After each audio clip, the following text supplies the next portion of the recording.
Hello বন্ধুরা, good afternoon. তো এখন হচ্ছে দুপুরবেলা 12টা বাজে। তো এখন আমি রান্না করব হচ্ছে মাছের ঝোল। তো আমি কেমনভাবে মাছের ঝোল করি সেটাই তোমাদের সঙ্গে শেয়ার করব। তো চলো শেয়ার করি। তোমরা ভাববে মাছের ঝোল আমার কেমন, আসলে একটু অন্যরকম আছে। তো আমি কড়াইটা একটু গরম হয়ে গেছে, তো দিয়ে দেবো আগে জল।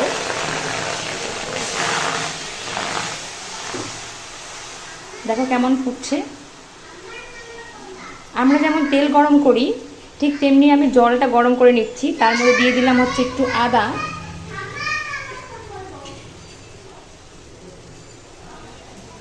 আদাটা ফুটতে থাক। তার মধ্যে দেবো একটু জিরে, যা যা ফোড়ন দিই আর কি আমরা, সেগুলোই হচ্ছে দেব।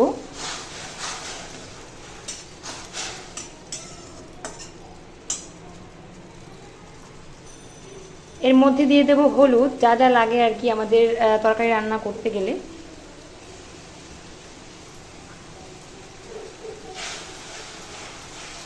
তো এগুলো আমি জলের মধ্যেই কষিয়ে নেব ভালো করে, যতক্ষণ এই কাঁচা যেই গন্ধটা ছড়ায় সেটা যেন না থাকে। এই জলের মধ্যেই যেমন আমরা মানে তেলের মধ্যে কষাই এই যে এই মশলাগুলো, ঠিক তেমনি আমি সেই সেম মশলাগুলোই হচ্ছে আমি একটু জলের মধ্যে কষিয়ে নেব। তো দেখো অনেকটাই কিন্তু হয়ে এসেছে। এর মধ্যে দেব আমি একটু জিরের গুঁড়ো, ধনের গুঁড়ো।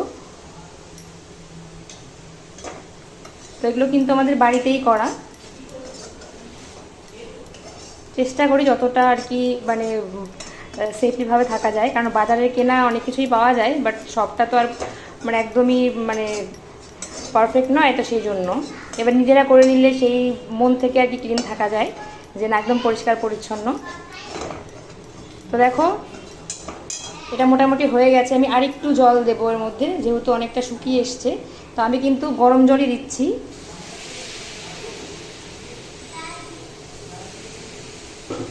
তরকারির মধ্যে আমি জল দেবো বলে হচ্ছে আমি গরম জলই ব্যবহার করছি। মানে আমি কিছুতেই কোনো মশলা আর কি পুড়তে দেবো না।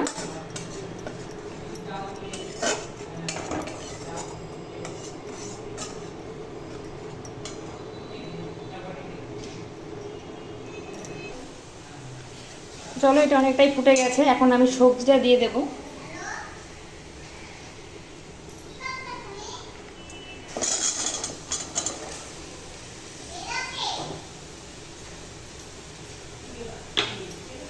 তো এর মধ্যে রয়েছে হচ্ছে কচুর লতি আর একটু আলু দিয়েছি আমি। এটা দিয়ে আমি মাছের ঝোলটা করব।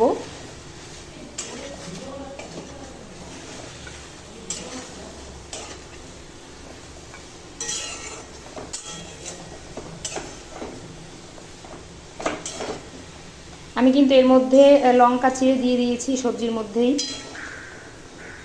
এই দেখো লঙ্কা গুঁড়ো আমি চিড়ে দিয়ে দিয়েছি এর মধ্যে।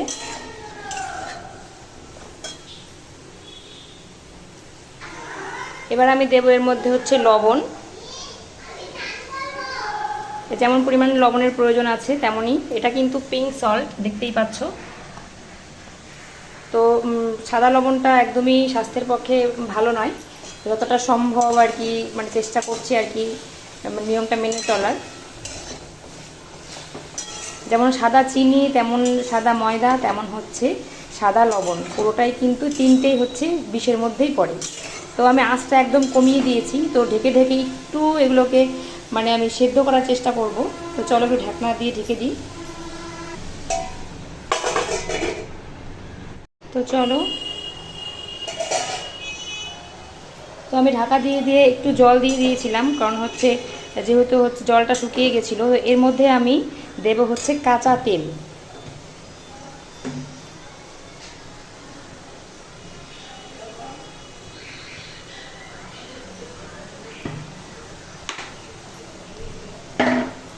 তো আমি একটু কাঁচা তেল দিয়ে দিলাম এর মধ্যে। তো এখানে আমি নাড়াচাড়া করব।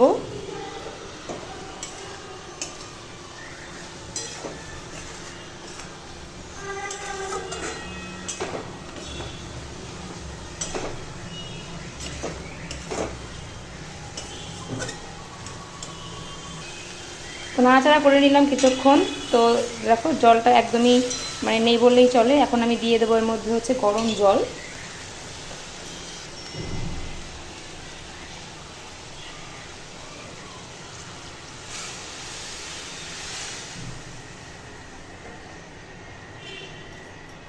আমি সবসময় চেষ্টা করি তরকারির মধ্যে গরম জল দেওয়ার, তাহলে টেস্টটা ভালো আসে। তো দেখো আর বেশি জল দেব না। তো এবার আমি দিয়ে দেবো হচ্ছে মাছগুলো। যেহেতু মাছগুলো আমি ভাজবো না, এই দেখো হলুদ লবণ কিন্তু কিছুই মাখাইনি, এই জন্য আমি সঙ্গে সঙ্গে এই মাছগুলো আগেই দিয়ে দেবো। কারণ মাছ ভেজে খেলে তার মধ্যে কোনো কিছুই থাকে না আর বেঁচে, তো সব গুণই নষ্ট হয়ে যায়। এই জন্য আমি চেষ্টা করি কাঁচা মাছ দেওয়ার জন্য। প্রথম প্রথম আমিও ভাবতাম খাওয়া যাবে না, বাট আমি মানে খাওয়ার পরে কয়েকদিন খাওয়ার পরেই মানে কোনো অসুবিধা হয়নি। তো তোমরাও দেখতে পারো, ভালো করে সেদ্ধ হয়ে গেলে কিন্তু কোনো সমস্যাই হয় না। তো তোমরা চাইলে হলুদ লবণ মাখিয়েও দিতে পারো, আমি দিলাম না। তো চলো এবার ঢাকনা দিয়ে ঢেকে দেবো। এটা হতে থাক, হওয়ার পরে তোমাদের সঙ্গে শেয়ার করছি। তো দেখো আমার তরকারি প্রায় শেষ হয়ে গেছে, একদমই কমপ্লিট হয়ে গেছে। বেশি নাড়াচাড়া করলে হচ্ছে মাছগুলো ভেঙে যাবে, দেখতেই পাচ্ছ পুরো সেদ্ধ হয়ে গেছে। তো এখন আমি এর মধ্যে দিয়ে দেবো জিরের গুঁড়ো আর ধনের গুঁড়ো। তো গরম মশলা আমার কাছে গুঁড়ো করা নেই, এই জন্য আমি গোটা কয়েকটা দিয়ে দেবো। তো তোমাদের কাছে যদি গরম মশলা থেকে থাকে তাহলে তোমরা অবশ্যই গরম মশলাটা দিও। আমি গরম মশলা দিয়েই রান্না করি, দারুণ টেস্টি হয়। তো অবশ্যই তোমরা কিন্তু ট্রাই করে দেখতে পারো। তো এই দেখো আমি হচ্ছে গোটা একটু দিয়ে দিলাম যাতে সেন্টটা পাওয়া যায়। তো এই দেখো জিরে গুঁড়ো ধনের গুঁড়ো দিয়ে দিলাম। একদম হালকা করে নাড়াচাড়া করতে হবে, না হলে হচ্ছে মাছগুলো ভেঙে যাবে। মাছগুলো খুব সুন্দর সেদ্ধ হয়ে গেছে, দেখে বুঝতেই পারছো। কী বলো তো, তেলে ভাজলে পরে কী বলো তো একদমই মানে স্বাস্থ্যের জন্য একদমই ঠিক নয়। এই জন্য ধরো আগে তো জানতাম না, আগে তো এভাবে খেয়ে এসেছি। এখন যেহেতু জানি, জেনে শুনে ভুল করাটা একটু পাপের বোঝাটা বাড়িয়ে দেবে। এই জন্যই আমরা আর কি চেষ্টা করছি আর কি, যেভাবে আর কি সুস্থ থাকা যায় সেটা চেষ্টা করার। তো তোমরাও ট্রাই করে দেখতে পারো, একদিন রান্না করে দেখতে পারো, কারণ একদিন রান্না করে দেখাই যায়। খেয়ে টেস্ট করে দেখবে, তোমরা অবশ্যই কমেন্টে জানাবে যে কেমন লেগেছে তোমাদের খেতে। তো চলো নামিয়ে নিয়ে এবার। এই দেখো আমার তরকারিটা একদম কমপ্লিট হয়ে গেছে। তো গরম গরম স্মেলটা কিন্তু দারুণ এসছে, খুবই সুন্দর। এবার আমি যেহেতু খাই এই জন্য আমি জানি টেস্টটা, তোমরা তো কেউ জানো না। তো তোমরা অবশ্যই ট্রাই করে দেখতে পারো একবার। আর কালারের জন্য তোমরা অনেকে হয়তো ভাবছো আসলে আমরা শুকনো লঙ্কা খাই না, লঙ্কার গুঁড়োও খাই না, এই জন্য কাঁচা লঙ্কা দিয়েই পুরোটা করি, এই জন্য কালারটা এরকম আসে। তোমরা যদি কেউ লঙ্কার গুঁড়ো খাও তবে অবশ্যই লঙ্কার গুঁড়ো দিয়ে নেবে, তাহলে কালারটা আরও একটু সুন্দর হবে। যতটা চেষ্টা করি সাদামাটা খাওয়ার জন্য, তৈলাক্ত রিচ খাবার আর কি একটু অ্যাভয়েড করার চেষ্টা করছি।